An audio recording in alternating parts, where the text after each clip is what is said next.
Қазақ тілі пәні тақырыбы я әрпінің жазылуы. Бейнероликке назар аудар. Суреттерден нені көріп отырмыз? Қоян, шаян, ұя, бояу. Бұл сөздерді айтқан кезде құлағымызға ұя, қоян, шаян, бояу таңбасын белгілейді. Ия қос дыбыстың ия, ая немесе ия, ая. Сөздерде я дыбыстары естілгенімен, жазылғанда олардың орнына я әрпі жазылады. Я қосарлы дауысты дыбыс. Я әрпі барлық буындарда орыс тілінен енген сөздерде, қазақ тіліндегі сөздерде де жазылады. Дыбыс и, а, әріп я. Қазақ тіліндегі сөздерде, яғни бояу, аяқ, таяқ, саяхат, өмірбаян. Орыс тілінен енген термин сөздерде ядро, студия, рояль, славян. Қазақ тілінде я әрпінің алдында көбінесе и әрпі жазылады. Қия, жия, сия. Қия, жия, сия.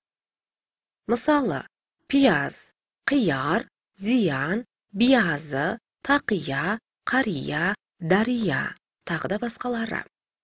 Я әрпінің алдында тек и әрпі ғана емес, кей сөздерде әрпі де жазылады. Я, сыяды, сыяпат, сыяйын, тияды, тияйын. Я әрпі адам есімдерінде де жиі кездеседі.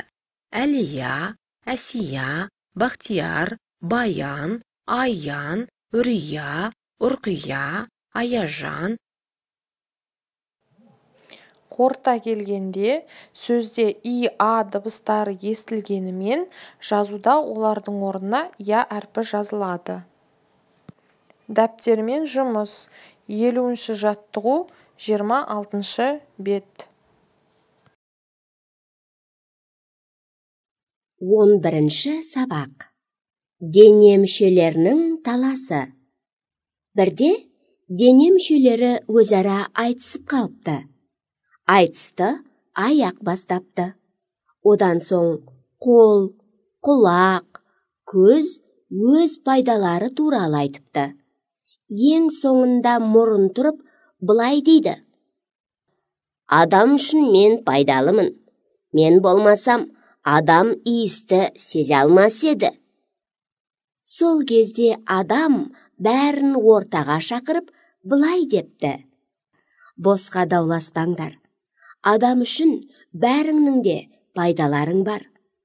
Аяқ болмаса, адам баратын жеріне жете алар ма еді? Қол болмаса, адам тамақ ішіп және әртүрлі жұмыстар атқарар ма еді?